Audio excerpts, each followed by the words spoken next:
Izin bertanya Ustaz, nama saya Riki Ramdhani Siapa dari Mas? Maaf. Riki Mas Riki. dari Purwokerto Ustaz. Ini pertanyaan saya tahun lalu, waktu Ustaz ke sini juga tahun 2017 apa ya? Udah lama dong 2017. Ya, sebelumnya. Cuman alhamdulillah baru dikasih kesempatan kali ini maksudnya. Oh gitu. iya siap. Udah berapa tahun ya? Udah 7 5. tahun yang lalu ya? 17. Enggak. 7 tahun. Ya sekitar 7 tahun. Oh iya 7 tahun. Pertanyaannya Ustaz, kapan sih kita tahu kita harus berhenti gitu Ustaz? Gimana? Kapan kita tahu kita harus berhenti ya? Berhenti. Ini pertanyaan dalam keren nih. Kadang aku ini anak pertama Ustaz. Berarti kita satu frekuensi. Betul, makanya rasa sakit itu udah biasa gitu kan. Nah kadang kalau dikatakan berdamai itu yang sudah tidak merasakan sakit atau melupakan sakitnya gitu Ustaz. Makanya dari situ kadang mungkin memulai iya bisa. Cuman menyudahi. Kapan kita tahu kita nih, kita harus berhenti nih, gitu Ustaz. Gitu aja sih Ustaz pertanyaannya, mohon maaf. Masya Allah. Ini mohon maaf Ustaz, aku kepo. Ini bab apa sih Ustaz? Bab perasaan ya? Bukan? Enggak, ini filsafat banget Pak ini ya. Bisa dibawa kemana aja. Oh Masya Allah. Apakah kalau kita berhenti itu kita dianggap menyerah, atau berhenti kita itu memang bagian dari kita udah mulai berdamai? Tadi ada satu kalimat, berdamai itu melepaskan atau melupakan. Berdamai itu bukan melepaskan dan melupakan. Berdamai itu artinya merelakan. Rela nggak kita dengan kondisi kita ini gitu. Nggak harus lupa dan nggak harus dilepaskan. Rela nggak gitu? Rela nggak dengan kenyataan ini? Rela nggak dengan sebuah fakta? Rela nggak dengan sebuah takdir? Kalau kita udah rela, kan arti ridho itu rela ya. Kalau kita udah ridho, udah rela, kita akan Allah bimbing untuk menjalaninya. Tapi sebelum kita berdamai atau rela, kita akan dibiarkan dalam keluh kesah kita. Keluh kesah itu banyak variannya. Ada yang merasa bersalah, ada yang marah, ada yang trauma, ada yang anxiety atau cemas, ada yang kecewa, macam-macam bentuk dari keluh kesahnya.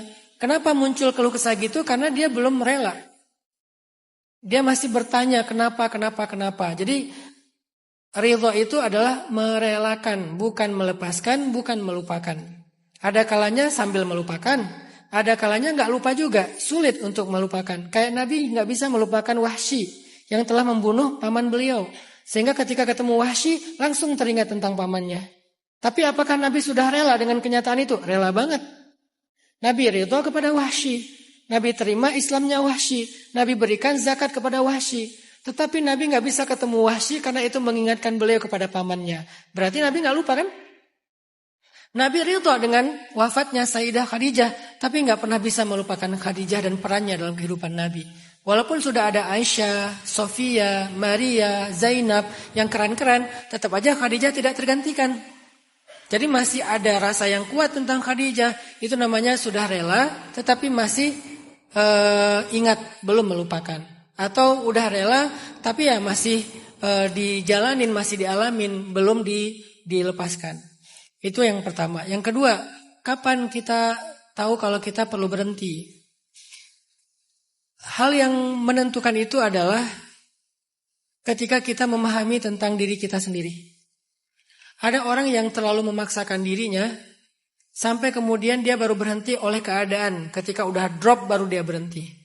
Ketika udah nggak punya apa-apa lagi baru dia berhenti. Ada orang yang berhenti karena nggak memahami dirinya, justru karena dia nyerah, karena dia berputus asa. Maka berhentilah karena kita mengerti tentang batas kemampuan kita. Bukan karena menyerah, bukan karena udah terpaksa nggak punya apa-apa lagi. Karena dua berhenti yang ini ekstrim nih. Yang satu ekstrim terlalu dini, yang satu lagi ekstrim karena udah telat. Maka berhentilah karena kita tahu batas kemampuan kita. Saya selalu mengulang-ulang quote gini. Jangan katakan iya kepada orang lain kalau kamu harus mengatakan tidak kepada diri kamu sendiri. Itu zalim namanya. Jadi ada masanya kita memang mau gak mau mengatakan Tidak dengan kata-kata maaf, punten atau apa, tidak untuk orang lain. Karena emang kita nggak mampu. Makanya dalam Islam dikatakan tadi la yukallifullahu nafsan illa wus'aha. Terus ada doa, Rabbana la tuhammilna ma la taqata lana bih. Ya Allah, jangan bebankan kepada kami apa yang kami tidak mampu memikulnya. Jadi kita harus tahu batas kemampuan kita memikul sesuatu itu di mana. Kita juga harus melihat, itu yang pertama ya, memahami diri kita sendiri, banyak-banyak muhasabah, banyak-banyak membaca diri sendiri. Yang ketiga, cara untuk memahami itu adalah dengan, ada yang namanya dalam Islam itu fiqhul aulawiyat, fikih prioritas. Dalam fikih prioritas, kita belajar tentang memilih dalam hidup. Kadang kita tidak selalu memilih yang terbaik, tapi memilih yang paling mungkin. Kadang kita tidak memilih yang ideal, tetapi yang paling realistis. Ada kaidahnya dengan dalam Islam gimana membuat prioritas dalam hidup. Misalnya tentang berjuang atau mengganti perjuangan. Karena ada orang, kamu jangan nyerah, harus berjuang terus. Tapi ada kalanya kita bukan mau menyerah, kita hanya mau mengganti perjuangan yang lain. Karena di situ kita udah tahu batasannya. Ini kayaknya bukan di sini nih sayanya nih. Maka saya akan mencoba untuk fokus dengan perjuangan yang lain atau proyek yang lain. Dan proyek itu bukan kita ganti karena kita orangnya pelin-pelan. Nyoba sedikit, nggak berhasil, ganti lagi. Bukan karena itu. Karena kita udah total dan kita tahu batasnya. Ini kayaknya bukan di sini nih. Coba lagi yang berikutnya.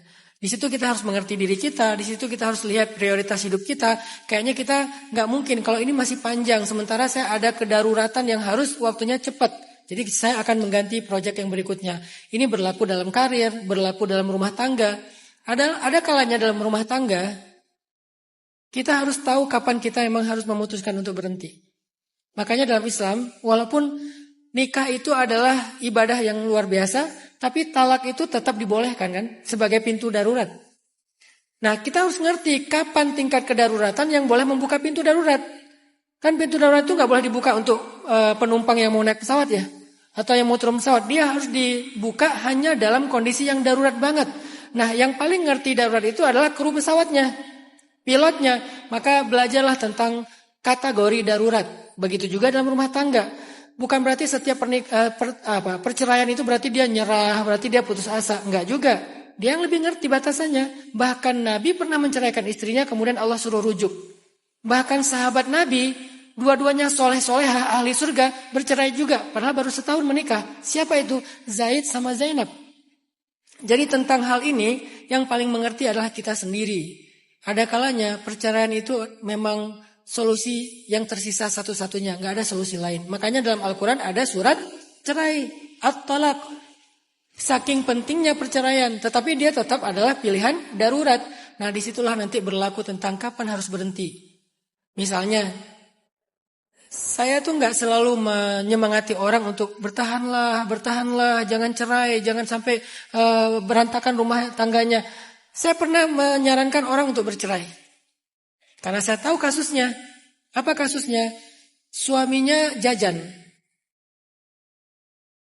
Dan kalau dia bertahan, maka suaminya akan membawa pulang penyakit ke rumahnya. Dan penyakit itu akan merugikan istri dan anak-anaknya. Makanya di tempat saya di Bandung kemarin sempat viral berita, ada sekian puluh ibu-ibu mengalami HIV, terindikasi HIV. Padahal mereka orang-orang baik, yang gak kemana-mana, cuma di rumah. Gara-gara apa? Gara-gara rata-rata suaminya jajan di luar. Akhirnya istrinya kena HIV. Nanti kalau istrinya hamil, anaknya juga kena HIV, kan kasihan ya. Nah, dengan kondisi kayak gini, talak adalah satu-satunya yang tersisa dari solusi rumah tangga mereka. Nggak ada yang lain. Kalau dia bertahan, maka dia membiarkan dirinya dan keturunannya kena penyakit. Ya udah gimana lagi coba. Dan itu konsekuensi yang harus diambil oleh suaminya yang sudah melakukan sebuah kesalahan yang fatal. Nah, ini artinya kita bisa ngelihat kondisinya, prioritasnya, kemampuan kita dan seterusnya. Disitulah kita bisa memutuskan kapan saatnya kita berhenti.